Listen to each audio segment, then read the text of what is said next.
Hello, my name is Angelica Davy, and I will be doing a continuation of 99 Days. We are at day 10. I'm running errands for Penn the next day on my lunch break, singing along to a Joni Mitchell CD I'd forgotten I had. It's nice out, iced coffee weather, so I parked outside of French Roast to grab a latte on my way back.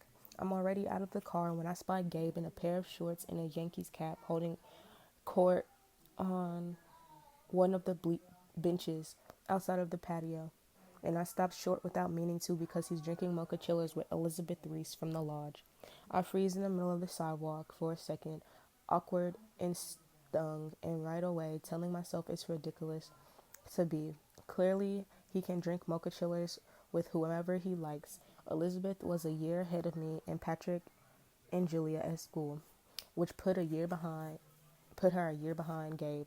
She did student government with him and always wore a long row of bracelets up one of her arms, silver and jingling. She goes to Duke now. She's pretty on the wooden bench. I think she's pretty, my bad. On the wooden bench, she laughs and punches Gabe in one swingy bicep, her smooth ponytail swishing. There's nowhere to walk but right past them, and sure enough, Gabe sees me and waves. Hey, Molly Barlow, he calls, easily tipping his cup in my direction. Elizabeth doesn't say anything at all, just purses her glossy mouth and looks away. I mutter a quick, embarrassing, hey, before I slip into the dark, temperature regulated safety of the coffee shop. Imogen's not working today, but I linger inside anyway, cheeks flaming, hoping the two of them will have disappeared by the time I clear out. I'm 50% successful. Elizabeth's gone, but Gabe gets up and follows me all the way to the curb. Hey, he says, reaching out and curling his fingers around my upper arm, gentle but insistent. Molly, wait up. I'm working. I'm overreacting, is what I'm doing. I know that I'm overreacting, but I feel close to tears anyway. Tired and frustrated and so lonely all over again. Even Gabe is a lost cause to me now. It's my fault. It's my own stupid fault. I made my own choices. But the truth is, it doesn't feel fair. You got time for lunch? Gabe asks, undeterred by the poisonous cloud I feel sure is hanging low around me, heavy as a cigarette smoke. I'm thinking about lunch. I check my watch like a reflex. Not really, no. Well, make it quick. He promises. You gotta eat, right? I shake my head. Gabe, what the hell? I feel sour and cranky, and I can't even articulate why exactly. If it's the sting of catching so much more blowback than Gabe has seemed to, or just the interested way he was looking at Elizabeth when I drove up to the French roast. It's insane to feel jealous. I don't even know what I'm jealous of. Like maybe I'm just some horrifying green-eyed monster guarding the one person who seemed glad to see me since I got back here. Or if maybe I possibly like his attention in a different way, more serious way. Quick, I warn after a moment, and not at the pizza place. Gabe grins at that. Not at the pizza place, he says. We walk a block away over to Bunchies, a diner with greasy burgers and a red plastic basket and one of those claw prize machines ringing loudly in the corner, a staple of families on vacation in town. Can I ask you something? Excuse me. I begin once we've ordered. It's noon, and the Diner is noisy. The clink of cheap silverware on heavy white plates. I hear Loretta Lynn on the stereo, line cooks calling to one another in the back. I take a breath. Not that this is any of it my business, and not that I'm like assuming anything, but are you dating Elizabeth Reese? Gabe smiles at that. He looks surprised, now himself, thick eyebrows arching just the slightest bit. His eyes are very, very blue. No, he says slowly. A, dim- a dimple I'd forgotten he had appeared in the crease of his cheek. He's stupidly cute. Gabe is. All the girls used to say so, but I never saw it until the moment I did. I definitely am not. No. Why? Just wondering. I hedge, taking a bite of my burger, then once I've swallowed. In the interest of avoiding further scandal, how it follows me everywhere. I go and all. Yep, Gabe smirks. Everywhere and you and me go. Together, you mean? He nods over his shoulder, just subtle. By the plate glass window in a gag is a gagging of Julia's friends staring like we're Bonnie and Clyde fresh off the bank a bank robbery. Shotgun still smoking in our hands. Uh-huh, I say, the itchy prickle of shame creeping down my backbone. One more time. God, what am I even doing here? I hunched my shoulders defensively, imagining Gabe's hands splayed out flat on my naked ribcage. Remembering the press of his warm mouth on mine, I think of the look on Patrick's face when he found out about us. Like 1,000 years of solitude was preferable to ever seeing me again. I push my plate to the side. Ignore them, Gabe advises, swapping my fries for some of his onion rings, his tan arm brushing mine as he reaches across the table for the squeezed bottle of ketchup, then changing the subject altogether. I don't know what you're doing this week, but a buddy of mine's having a party if you want to come hang, he tells me, voice so casual. That for a moment I can't tell if it's put on or not. Meet some new people. I don't know. I flinch at the spray of laughter coming from the table by the window. It's one of the girls from the lodge, Michelet, plus two girls I only recognize by face. You don't have to know me to hate me in this town. I don't want to do this again. How it was before I left Bristol. Conversation stopping abruptly whenever I walk into the classroom and Marley Barlow can't keep her legs closed, written in a sparkly lip gloss on the bathroom mirror at school. Are there new people to meet in Star Lake? Gabe nods like fair point. Probably not, he admits. He's still got his hat on, plus a green Donnelly's Pizza t-shirt. The tawny hair on his arms catching the sunlight pouring in. But there are some cool ones. Oh yeah, I raise my eyebrows. That's so. That's so. Gabe smiles. His place is right on this lake. You can bring a suit if you want. It'll be fun. I'm opening my mouth to tell him thanks but no thanks when somebody kicks the back of my chair leg hard enough to jostle my arm into the plastic French rose cup I brought inside. It's empty, but the leftover ice spills over all over the table. My gaze snaps up just in time to see Michelet heading for the doorway, tossing a casual wave over her shoulder in my direction. Oops. She coos sweet as crumble top pie laced with DDT. Watch out. I want to snap, but Michelet's already through the doorway. Gabe swears and reaches for a napkin to mop up the ice. I can taste the iron muscles of my heart like I bit my tongue without realizing it. I'm humiliated, but I'm also totally pissed. I shut my eyes. When I open them, I find Gabe watching closely like he's ready to take any cue I want to give him, like he's ready to let me lead. I take my deep breath, let it out again. So, hey, when's the party? I ask. The TVs in the lodge rooms, day 11. The TVs in the lodge rooms are all huge monstrosities from the 1880s with bunny ears and dials on the sides, so I spend the morning calling around to price out new ones.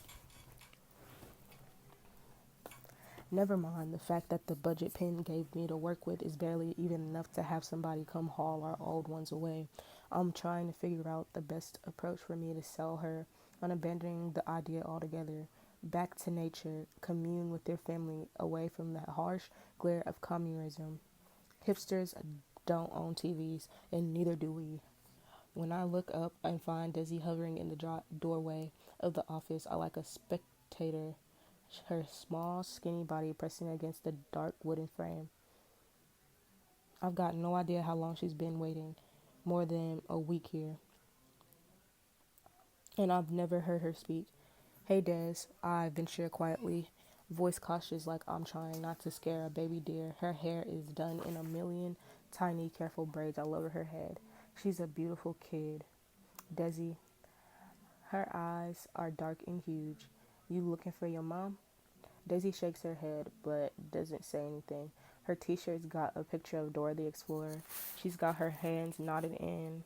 It's him, tugging like she's bored or unhappy, but I have no earthly idea what she's after.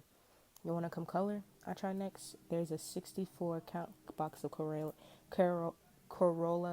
crowns on the bookshelf for just this purpose, along with a stack of activity books and a couple of board games, but that earns me another silent no. We look at each other. I think finally I reach into my purse and pull out a package of red vines, hold them in her direction like an offering. Desi grins. Gabe's buddy Ryan, day 12. Gabe's buddy Ryan is a friend of a friend he knows from college, an early 20s trust fund burnout type who lives in a possibly illegal camper on the far side of Star Lake. Gabe's got to work the dinner rush at the shop, so he texts me to meet him at the party, and I go late on purpose so I don't show up before he does. It's close to 9:30, but by the time I park the Passat, and the air has the night water smell about it, murky and mysterious. There's a bonfire blazing on a sandy patch of shore. Hey, Gabe calls, weaving through the crowd as he sees me. He's holding two red solo cups. He hands one over when he hugged me hello.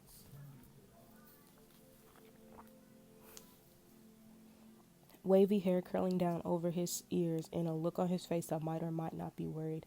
It's hard for me to tell. I can hear some clangy fratty music coming from somebody's tiny iPod speakers. By Vampire Weekend, maybe. You made it. I did. I smile at the half surprised look on his face. Thought I'd bail. Gabe shrugs and taps his plastic cup against mine, grinning. Maybe. Well, I tell him, trying to show more confident than I feel. Here I am. I swig a big and sour gulp of beer. It's noisy. Way more people than I was expecting. Girls in shorts and bikini tops, guys in flip-flops. There's a group of dudes playing beer pong on an old door laid horizontally across two saw horses. I'm about to ask where these people came from when a shirtless guy in a cowboy hat, I'm assuming is ironic, slings his arm around Gabe's shoulder. Angel Gabriel. He intones in a voice like the bedtime magic DJ on a light FM radio station. Who's your friend? Angel Gabriel. Seriously? I snort, putting my hand out to shake his. That is really something. What's more embarrassing is that he answers to it. The guy says, naturedly, I'm Ryan. This is my hobo palace. Come on, kids. There's food. There's food. Gabe echoes wearily. Like, how can we possibly say no to that amazing offer? And we follow Ryan across the yard towards the grill. The whole affair is kind of cheerfully sketchy. Christmas lights rigged up across the yard, and the faint reek of pot every time a breeze comes through. Gabe slips his hand into mine so I don't get lost as we make our way through the crowd. Excuse me. And I try not to shiver at the contact. His palm is warm and dry. I was wrong. There's nobody new to meet in Star Lake.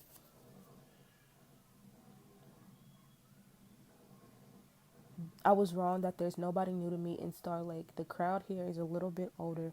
Kids who would have been seniors back when I was a freshman and were off at college by the time the Driftwood debacle hit school like a hurricane. I was a sophomore when Gabe and I slept together. He left for Notre Dame that summer, and I spent all of junior year back with Patrick, trying so hard to pretend nothing had ever happened between me and his brother that some days I almost forgot anything had. Everyone here seems to know Gabe, one eager voice after another calling out his name, everyone wanting his attention. He weaves me through the crush of people, one easy hand on the small of my back, introduced me to the long-haired guy studying horticulture at Penn State, and a girl named Kelsey with giant gauges in her ears, who works at a trendy gift shop in town. What are you going to major in? She asks when she finds out I'm heading to Boston at the end of the summer. I'm about to explain to her that I don't really know when Gabe bumps my arm with his friendly emotions to where Ryan and a guy whose name I think is Steve are splashing around in the lake like a couple of lunatics. What do you say, Molly Barlow? He asks, raising his eyebrows. He's a couple more beers than me. He's had a couple more beers than me, I think. He looks as mischievous as a little kid. You want to get in? No, I tell him, smirking. Even if there were a snowball chance in hell, I'd wear a bathing suit in front of a bunch of strangers looking like I look right now. I didn't bring one. I'll pass. Thanks. Gabe nods. You sure? He asks, teasing, inching closer. You need some help getting there, maybe? There's no way. Don't you dare. I managed taking a step back, laughing a little. It's been a long time since somebody flirted with me. Sorry, what's that? Gabe asked. I couldn't hear you. It sounded like you were saying you wanted me to pick you up and throw you off the dock. I'll murder you, I warned him, just as Kelsey says, oh. And then Gabe's just doing it, scooping me up, tossing me over his shoulder like I don't weigh anything at all. A violent death, I promised. But the truth is, I can hardly get the words out. With how hard I'm laughing, I smell smoke from the bonfire and clean cotton of Gabe's t-shirt as he strides toward the dock. Steve and Ryan are hooting at us from the lake. Somebody's clapping. Everyone's looking. I'm sure of it. The weird thing is, in this moment, I don't even mind. Lots of pain. Sorry, what's that? Gabe asks. I still can't hear you. With a hammer, I declare, with pounding my fist on his back. I don't actually think he's going to do it, but I'm about to smack him on the ass anyway when he stops superbly, super abruptly, and puts me on my feet all at once. The hammer scared you off, huh? I say, out of breath from giggling, my hair all crazy and messy hanging in my face when I lift my head up to look at him, though Gabe isn't laughing back. I follow his gaze, and that's the moment I spy Tess watching us from the light of the bonfire, orange sparks flying through the air. And my Patrick is by her side. For a minute, we only just stare at each other across the sandy, scrubby distance, his smoke gray eyes locked on mine from yards and yards away. He's taller than he was last time I saw him. There's a livid purple bruise across one sharp cheek. I open my mouth and then close it again, feeling like I left my heart on the side of the road somewhere, blood red and beating. My chest has closed up like a fist. Patrick looks from me to Gabe and back again, shakes his head ever so slightly. Are you kidding me right now? He asks from the look on his face before he turns away. You think he's seeing something truly disgusting and rotting in a rotting corpse or a puddle of human vomit. Or me. The instinct to run is physical, as some kind of rabid animal is snapping on my heels. I make for the car as fast as I can without breaking into an all-out sprint and calling even more attention to myself. I twist my ankle on the tree root anyway, trip a bit before I catch my balance. All I want is to get out of here without talking to another breathing soul. I had a hoodie at some point, I think vaguely. I don't know what happened to it. I'm jabbing at the unlock button on my key ring, over and over, frantic, when Gabe catches up to me. Molly, he says, catching my arm, tugging gently until I turn to face him, his handsome face painted dark with worry. Hey, wait up. Are you kidding me? I gape at him, echoing his brother's meaning without meaning to. I can't believe what just happened here. I just walked into it so completely blithely. I feel like a moron. I feel like what people are probably calling me. I feel like a dumb slut. You think for 1 second I'm gonna stay here? Gabe takes a step back like he suspects I'm about to rip his throat out. Okay, he says, holding up both hands in surrender. That was my bad, but just listen to me for a second, okay? Uh, I managed breathing hard. The jagged edge of his car keys is digging into my palm. Of my car keys is digging into my palm. That was shady. You knew he was here. Obviously, you knew he was here, and you set me up, Gabe. Like I don't understand why. I didn't set you up, he says, shaking his head, looking wounded like that. I think that about him. Molly, hey, come on, it's me. I wouldn't do that. I knew he was home, okay? But I didn't think he was going to show up here. And I knew if I told you, you wouldn't have come out. You're right, I tell him flatly. I wouldn't have. But I wanted to. So you lied? But I wanted you to. So you lied? There's something about that really doesn't sit right with me. Patrick used to complain about it all the time. I remember suddenly that Gabe was the nicest guy in the world as long as he's getting his way. I don't like seeing that side of him turn in my direction. You wanted me to come, so you lied.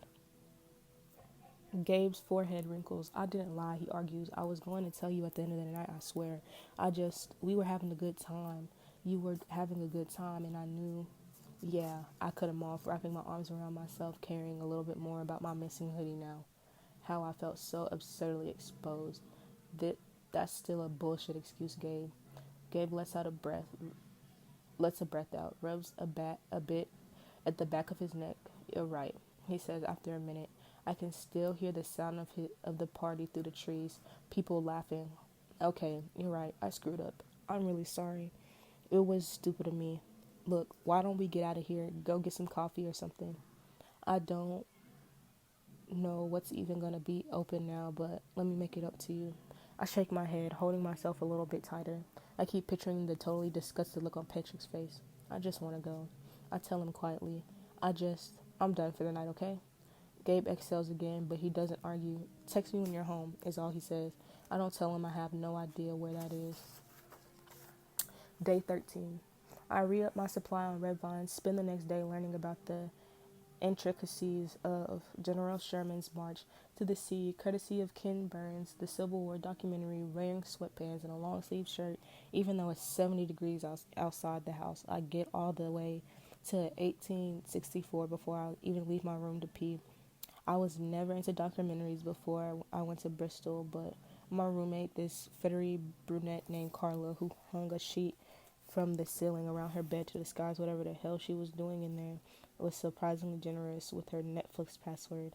Probably because she thought it would keep me from doing anything crazy like trying to strike up a conversation. That was when I started working my way through one, one after another, a chorus of soothing, mostly British narratives explicit the details of various terrifying oddities, both natural and not. The Alaskan frontier, Steve Jobs, the Adrian Brotherhood, the knowledge felt like power. A little. I felt like a way to keep control. Today I wait until I hear the crunch of my mom's wheels receding out the driveway before I creep downstairs for some avocado toast. I've been living mostly on corn syrup and red 40 since I got here. I can feel a zit sprouting on my cheek. I fiddle with the fancy coffee maker, stare out the window at the yard while it gurgles away on the granite countertop. Oscar sighs noisily and on the black and white tiled floors. Used to be when I had a soak on. Patrick would tell me a stupid joke until I snapped out of it. What did the buffalo say when he dropped his kid off at school? Bye, son. And what's green and has wheels? Grass. I lied about the wheels. I think of his face the first time he ever kissed me. I think of his face when he saw me last night. I take my coffee and toast and get back under the covers with my laptop, and I do my best to not think at all. Day 14.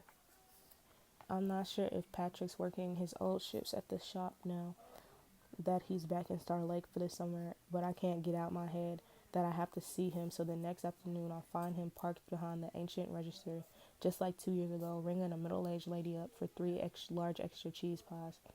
Donnelly's Pizza is sandwiched between a grumpy laundromat and a closed, clogged, heavy shoe store on Main Street. Has been for as long as I've been alive. Connie and Chuck were high school sweethearts and started up the shop a year after they got married. It was always Chuck's dream to own a pizza place, and Connie, whose maiden name was Chiavella, taught him how to cook. The building is cheerfully scruffy, a big plate glass window embossed with curly yellow script on, and a rooftop of unpainted wood shingles, what's probably the one working payphone in the entire state of New York, mounted on a TV outside the bathrooms. Red and white checked oilcloth covers all the tables, photo collages of sports team for the high school paper the walls. Patrick doesn't notice me right away, sharp face bent over the register as his curly hair falling into his eyes. When we were in the first and second grade, all the girls used to try and touch it. It used to make Patrick nuts. For a second, I only just watched him outside the party. The other night, we haven't shared space since the day more than a year ago when the People article came out. Julia was the one who showed it to Patrick to begin with. She loves any and all things having to do with celebrities, or at least she used to. She had subscriptions to People and Us Weekly and Life in Style, among strong opinions about the veracity of the information contained in each. I woke up to 14 missed calls from her that morning on my cell phone, plus a series of texts so garbled but disbelief and anger. What the F's? And I had to read them all twice before I figured out what the hell had happened. What happened was that I finally been caught. When Patrick turned up later that day, it was with a page yanked from Julia's magazines, the edges ragged and torn. There was a crease in the middle of the photo of my mom in her office, a fold running right down the center of her face. Is this real? Patrick asked me, and his voice so quiet. The Bronco was still running in the driveway of my house. It was raining. A pale, cold drizzle exhaust huffed onto the misty gray air. Okay, I said, voice shaky, hands flat and out to try and soothe him. I seen the article that morning and had been hiding in my room all afternoon. I knew what was coming. I should have got to him first thing and faced the inevitable. Instead, I've been a coward and made him come to me. Okay, can we just... Malls. Patrick looked ripped open like shrapnel had exploded inside of him. He looked like someone who'd come home and found a crater where his house used to be. I said, is it true? Did you? He shook his dark curly head, so baffled. I mean, with my brother? I need you to listen, I said instead of replying. Will you? I'm listening. Already, Patrick's voice dangerously cold, like somewhere inside of him he knew what was coming and wanted to brace for it. His eyes had turned the flat gray of steel. Yes or no, Malls? Patrick, I said, and I couldn't even answer him. Please. Patrick took a step back, then, like I physically struck him. There was rainwater collecting in his eyelashes and in his hair. Okay, he said slowly, then fast, like a rubber band snapping. I need to not be here. Patrick, I said, curling my fingers around his arm to stop him. He shook me off and swung himself into the truck in one long fluid motion, slamming into it until reverse, taking off like someone who hadn't expected to be here very long at all. I stood on my lawn in the rain and watched him recede into distance. My heart and my history gone, gone, gone. Now I hold my breath as I wait for him to see me scanning the items underneath the counter for red vines. Connie used to order them specifically because she knew I was obsessed with them, but I don't see them tucked between the Sour Patch Kids and Mars bars, where they used to be. I looked around to see what else is different in here. When the lady takes her pizza box and walks away, then it's just the two of us, me and Patrick, staring at each other like we're opposite sides of the lake. So, hey, I try now. My voice coming out in sandpapery croak like maybe I haven't talked since the party. Heard any good gossip lately? Patrick doesn't smile, just shakes his head and reaches under the counter for fresh roll of register tape.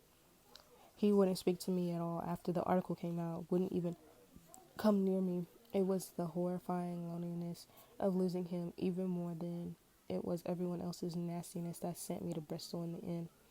What do you want, Molly? He asked, coming up to the printer and setting it inside. The bruise underneath his eye had mostly faded, just a sticky green, yellow. What happened? I asked instead of answering, tucking my hands into the pockets of my shorts, chancing half a step closer.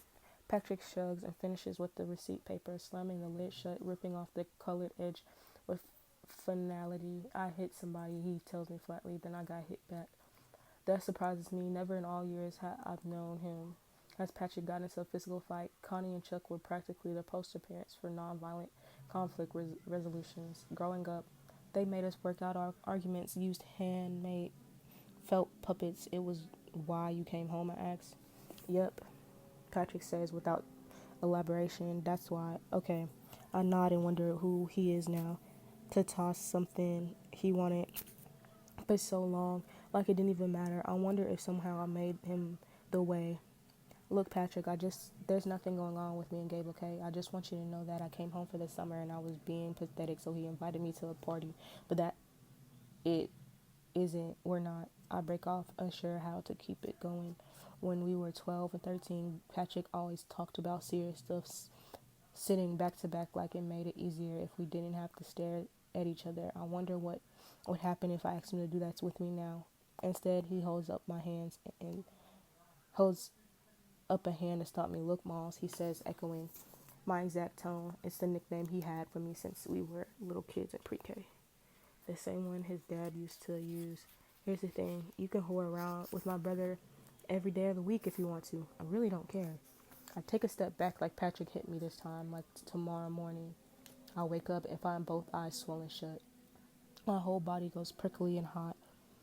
Patrick's calm as the woods in dead winter, through though turning his full attention to the young Fowler coming through the door, a practiced indifference, like maybe I never interrupted him to begin with, like maybe I was never here at all.